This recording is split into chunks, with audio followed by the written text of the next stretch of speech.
നിയന്ത്രണം വിട്ട് സകലതും തല്ലി നശിപ്പിച്ച് അടിച്ച് നശിപ്പിച്ച അനീഷ് പുറത്തേക്കോ? ഇത് എന്ത് ഭാവിച്ചാണ്?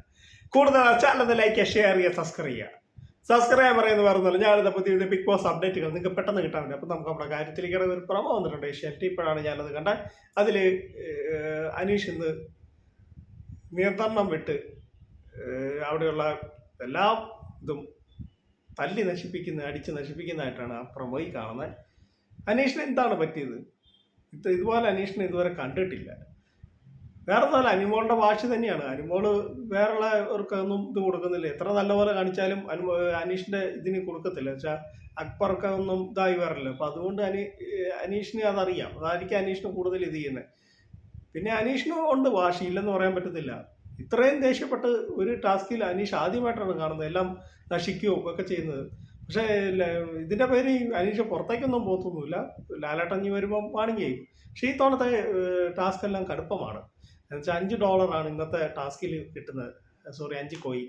ഇപ്പം ഈ 5 കോയിൻ കിട്ടാൻ വേണ്ടി മത്സരാർത്ഥികളൊക്കെ പെട്ടെന്ന് നല്ലപോലെ പാടുപെടും. അപ്പോൾ ഇന്ന് അടിയും ഇടിയൊക്കെ നല്ലപോലെ ഉണ്ടാകാൻ സാധ്യതയുള്ള ഒരു ടാസ്ക്കാണ് ഇപ്പം നടക്കാൻ പോകുന്നത്. അപ്പം എന്താണ് എന്ന് കൂടുതൽ നമുക്ക് ലൈവ് കണ്ടെങ്കിലേ ഉള്ളൂ അറിയാൻ പറ്റുള്ളൂ. എന്തായാലും അനീഷ ഇത് കാണിക്കുന്നുണ്ട്, ആ പ്രൊമോയിൽ തന്നെ കാണിക്കുന്നുണ്ട്. സകലതും നിയന്ത്രണം വിട്ട് സകലതും എടുത്ത് ദൂരക്കളയുകയും നശിപ്പിക്കുന്നതൊക്കെ ആയിട്ടാണ് വീണ്ടും എടുത്ത് കളയുക. ഇത്ര ദേഷ്യപ്പെട്ട് ഭയങ്കരമായിട്ട് പുള്ളി ദേഷ്യപ്പെടുന്നുണ്ട്. ഇതുപോലുള്ള അനീഷിനെ നമ്മൾ ഇതിനു മുന്നേ കണ്ടിട്ടില്ല. എന്താണ് അനീഷിന് പറ്റിയെന്ന് അറിയത്തില്ല. ഇത്രയും ടാസ്കിലൊക്കെ പുള്ളി കുറച്ച് ആത്മാർത്ഥം ഉള്ളതുകൊണ്ടായിരിക്കും പുള്ളി ചെയ്യുന്നതൊക്കെ. ചിലപ്പോൾ അവർ റിജക്റ്റ് ചെയ്തതാണ്. അനിമോളല്ലേ ഇവിടെ ഇരിക്കുന്നത്. സാവുമാനാണ് പിന്നെ എന്തെങ്കിലുമൊക്കെ പറഞ്ഞു നിൽക്കുക. സാവുമാൻ വേറെ ആരെങ്കിലും ആണെങ്കിൽ. പക്ഷെ അനിമോളാണെങ്കിൽ അനിമോൾക്കും വാശി ഇച്ചിരി കൂടിയ ഐറ്റമാണ്, കൂടിയ കൂട്ടത്തിലാണ്. ഇപ്പം ഇനിയിപ്പം ലൈവ് കണ്ടെങ്കിലാണ് നമുക്കത് എന്തായിരിക്കും എന്ന് അറിയാൻ പറ്റുള്ളൂ. എന്തായാലും ലാലേട്ടൻ വരുമ്പം അനീഷിൻ്റെ ഒരു വാണിംഗ് കിട്ടാൻ സാധ്യതയുണ്ട്. എൻ്റെ കൊച്ചു വീഡിയോ അവസാനിക്കും. നിങ്ങൾക്ക് ഇഷ്ടമായാണ് ലൈക്ക് ചെയ്യുക, ഷെയർ ചെയ്യുക, channel subscribe. Thank you, by.